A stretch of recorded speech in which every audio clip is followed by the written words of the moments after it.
종목 히림 적으셨어요. 13,600원, 비중 22% 부탁드려요 하셨습니다. 추가 매수는 가능한지요? 라고 궁금한 점까지 적어주셨는데요. 자, 히림 네옴시티 관련주기도 하죠. 상당히 오랜만에 좀 보는 종목인데 현재 가격은 8,190원, 역시나 손실입니다. 다시 한번 좀 부각받을 수 있을까? 이런 기대감도 있으실 것 같아요. 어떨까요? 네, 일단은 네옴시티에 대한 부분이 앞으로 조금은 많이 남았습니다. 그래서 이러한 것들이 좀 부각이 되려면 시간이 좀 긴 시간이 좀 필요가 할 것이다 라는 관점으로 좀 보셔야 될 것 같아요. 그래서 빈살만에 대한 네옴시티 같은 경우에는 2030년에서 2040년 정도가 얘기가 좀 되고 있어요. 그래서 이러한 부분들이 어느 정도 주가를 시장에서 좀 빠르게 너무 끌고 왔지 않나라는 관점이 좀 생각이 좀 듭니다. 그리고 지금 매수하신 가격대 자체가 어떻게 보면 상한가가 좀 나왔던 그런 이슈적인 그런 흐름이 있었을 때 좀 단기적인 고점에서 좀 매매를 좀 지향을 하셨다라고 좀 보실 수가 있으실 것 같아요. 자, 그러면서 이제 차익에 대한 부분들이 계속해서 좀 나타나게 되면서 주가에 대한 흐름은 원래의 가격대로 좀 회귀를 좀 하였다라고 좀 보시면 될 것 같습니다. 그래서 차트적인 부분을 좀 보면서 설명을 좀 드리도록 하겠습니다. 그래서 지금 강한 장대 양봉이 좀 이렇게 좀 나타났고요. 그리고 나서 2차적으로 장대 양봉이 나왔을 때 제가 지금 선을 그어드렸는데요.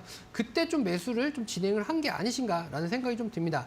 다만 1차 매수 이후에 눌림목 구간에서 2차적인 상승이 좀 나타났을 때 1차적인 상승에 대한 이 구간을 터치를 하지 못한다라고 하면 이 구간에 좀 매도가 좀 진행이 좀 됐었어야 될 텐데 이런 구간을 터치를 하지 못하니 계속해서 조금은 흘러내리는 흐름을 계속해서 지켜볼 수밖에 없었다라는 쪽이 좀 될 것 같습니다. 그래서 2차나 3차적으로 매도를 하시는 구간은 11,500원 정도 구간이었다라고 좀 생각이 좀 드는데요. 지금 관점에서는 이러한 구간들이 조금 이탈을 했고요. 그리고 나서 지금 지지하는 구간에 대한 부분들도 좀 캔들이 다 깨졌습니다. 그러다 보니까 지금 이제 원래대로의 재료들이 좀 소멸이 되면서 원래대로의 가격대로 좀 주가가 좀 회귀했다라는 관점으로 좀 볼 수가 있을 것 같아요. 그렇기 때문에 지금 관점에서는 네옴시티에 대한 부분들이나 이런 것들을 좀 기대하기보다는요. 원래 자리로 좀 돌아온 만큼 본업에 대한 부분을 좀 보셔야 될 것 같은데 아직까지는 부동산 업에 대한 그리고 이제 건설 쪽에 대한 이런 부분들이 조금은 얼어붙어 있는 형국이다 보니 지금 관점에서는 사실은 조금 어느 정도 손절을 해서 종목에 대한 변경을 하시는 게 좀 좋으실 것 같다. 이렇게 의견을 드리도록 하겠습니다.